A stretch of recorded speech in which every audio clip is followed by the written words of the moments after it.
Nah, yang dibela Gus Dur itu adalah dzurriyyat Rasul secara umum. Dan yang menyerang itu bukan Nahdliyin. Lah hari ini yang mempertanyakan, yang menyerang Ba'alawi itu Nahdliyin. Iya. Jadi elit NU mau bilang apa aja berarti melawan akar rumputnya sendiri. Nggak akan berani, nggak akan menang. Nggak usah ngaku Islam lah, nggak, kalau nggak membela Rasulullah. Ini Rasulullah, nama Rasulullah sedang dirusak. Malah nuduh balik, framing, oh pembenci dzurriyyat Nabi. Siapa? Saya nggak membenci antum. Iya. Kalau saya membenci dzurriyyat Nabi, saya membenci diri saya sendiri dong. Aku juga dzurriyyat Nabi, gimana sih? Tunggu aja hasil tes DNA nanti. Tes apa buku nasab jelas saya dzurriyyat Nabi. Tuh loh, mereka tes nasab aja gagal. Tes DNA nggak berani. Ngaku-ngaku tuh.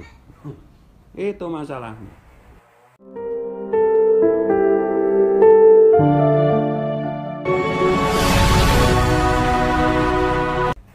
Dan ya itu tadi saya bilang, kalau dulu Gus Dur itu membela tahun 80-an membela serangan dari ketua MUI Hasan Basri itu. Hasan Basri itu kan ditengarai sebagai penganut Salafi Wahabi.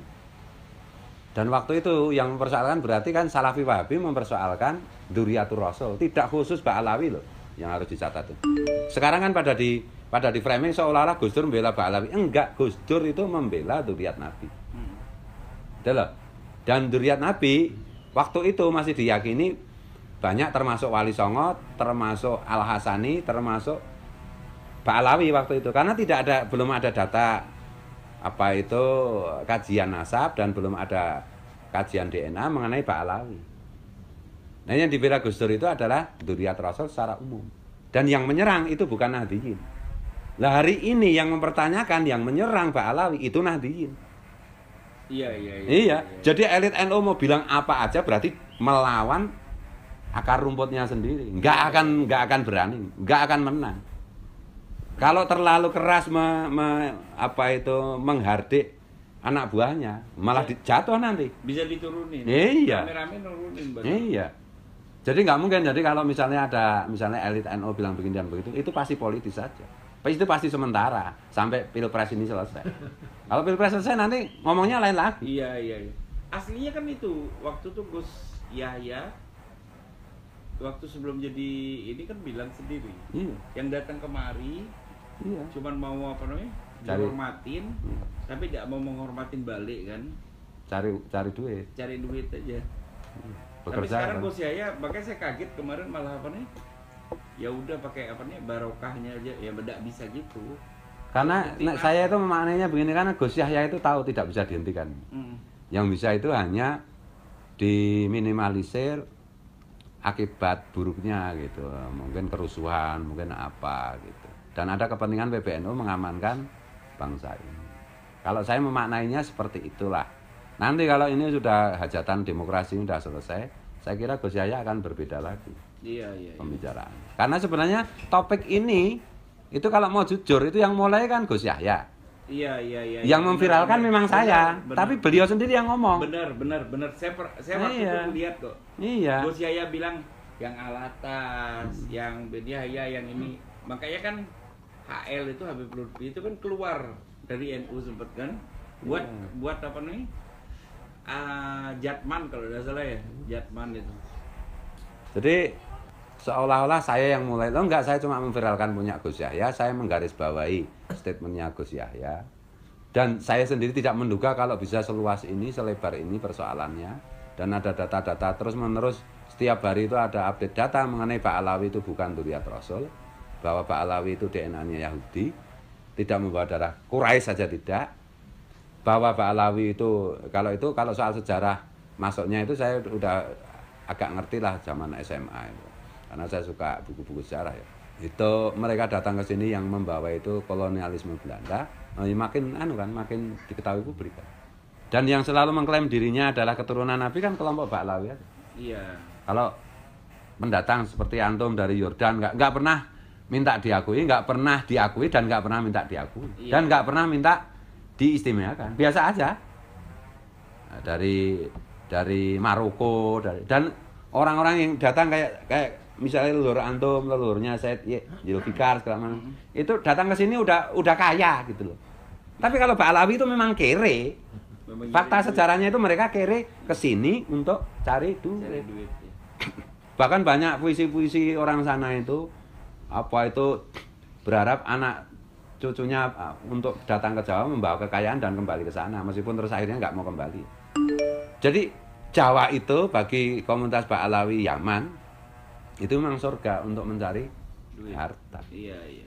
Ini jejak-jejak sejarahnya mulai dari kasidah-kasidahnya banyak sekali kok.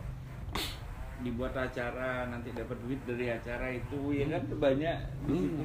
Dan sekali lagi kita itu tidak mempersoalkan mereka itu turunan siapa, mereka datang dengan bagaimana. Yang kita persoalkan itu kelakuan mereka hari ini.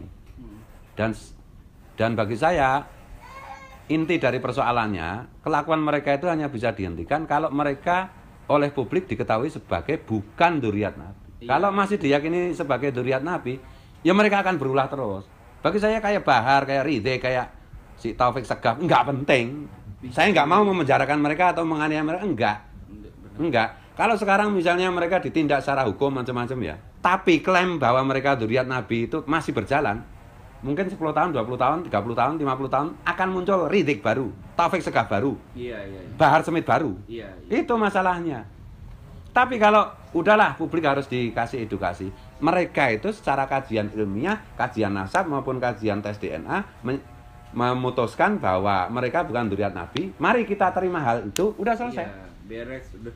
Iya udah beres. Loh keturunan India juga nggak masalah. Keturunan Cina yang mendominasi ekonomi juga kita tidak persoalkan kok. Iya, iya, benar. Tapi kalau klaim dzurriyyat Nabi itu ada pertanggungjawaban agama ya. Dan itu potensi yang paling besar untuk merusak Indonesia. Karena Indonesia itu orangnya religius semua. Kalau udah dikasih bualan agama itu udah mabuk semua masalahnya itu. Dan yang tokoh-tokohnya yang ngerti, yang paham, ulama-ulamanya memilih diem mingkem, membutakan diri. Nah itu apa itu? Ya nggak bisa no. Ya karena banyak kepentingan, banyak alasan lah. Benar, benar. Ya kalau yang sudah sepuh-sepuh tidak mungkin berbicara atau apa, saya bisa memaklumi. Tapi ya kadang-kadang kita sendiri ya jengkel juga ini. Nah pribumi sendiri juga membiarkan saudaranya diperbudak gitu. Iya, diperbudak. Iya. Ada teman saya sampai jual-jual apa demi ada acaranya, adalah oknum Habib jual apa tak sampai kamu sendiri perlu uang kesian. Dia kerja potong-panting ya jual barang demi kalau ada acaranya itu ya udah dihabisin sampai rumahnya dijual kalau perlu. Jadi set Alwi itu ya cerita kiai minta sarungnya sedang dipakai sama oknum Ba'alawi, anak-anak dipaksa untuk copot kan ada gitu. Banyaklah kan kasus saya. Ini semua berawal dari klaim mereka sebagai dzurriyyat Nabi. Dan terbukti mereka memang palsu, bukan dzurriyyat Nabi. Iya, iya, iya. Kalau dzurriyyat Nabi benar nggak ada kelakuan kayak begitu. DNA-nya itu akan menyetop dia untuk melakukan hal-hal yang keji seperti itu. Bahwa mereka melakukan kekejian-kekejian seperti itu bukti lain lagi bahwa mereka memang tidak punya DNA Rasulullah. Gitu loh. Iya, iya, iya. Kalau saya begitu, secara ilmiah tes nasab gagal, tes DNA gagal, tes perilaku gagal, udah 3 ini.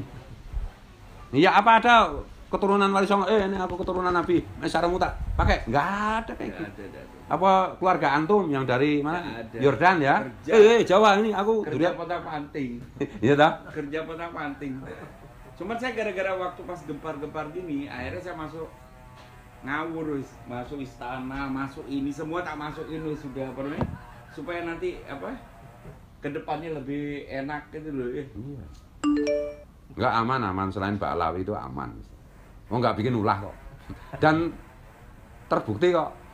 Terbukti dzurriyyat Nabi kok. Dan saya kan bilang 85% orang Indonesia itu sudah membawa darah Rasulullah. Baik dari jalur laki-laki maupun dari jalur perempuan. Itulah strategi Wali Songo untuk mengalirkan darah Rasulullah kepada semua pribumi Indonesia. Iya, iya. Gitu loh. Kalau soal darah itu orang Indonesia yang dzurriyyat Nabi, bukan Ba'alawi itu. Kalau soal darah itu ya pendatang dari Yaman kayak antum, pendatang dari Maroko kayak si Zulfikar. Itulah yang dzurriyyat Nabi beneran. Dan semuanya nggak pernah minta privilege, nggak pernah minta diistimewakan, nggak pernah minta pengakuan. Kita ngurus apa lagi nasab melalui narkoba, kita tes DNA itu karena mereka menantang kan. Iya, iya. Kalau nggak ditantang juga kita diem aja. Karena mereka mau merusak agama dengan membawa nama Rasulullah. Merusak negara dengan membawa nama Rasulullah. Itu nggak boleh dibiarkan. Para pengecut, para pecundang, para pengkhianat yang membiarkan hal seperti ini berlangsung terus. Kalau saya begitu. Nggak usah ngaku Islam lah, kalau nggak membela Rasulullah. Ini Rasulullah, nama Rasulullah sedang dirusak. Malah nuduh balik, framing, oh pembenci dzurriyyat Nabi. Siapa? Saya nggak membenci antum. Iya. Kalau saya membenci dzurriyyat Nabi, saya membenci diri saya sendiri dong. Aku juga dzurriyyat Nabi, gimana sih? Tunggu aja hasil tes DNA nanti. Tes apa buku nasab jelas saya dzurriyyat Nabi. Tuh loh, mereka tes nasab aja gagal. Tes DNA nggak berani. Ngaku-ngaku tuh. Itu masalahnya.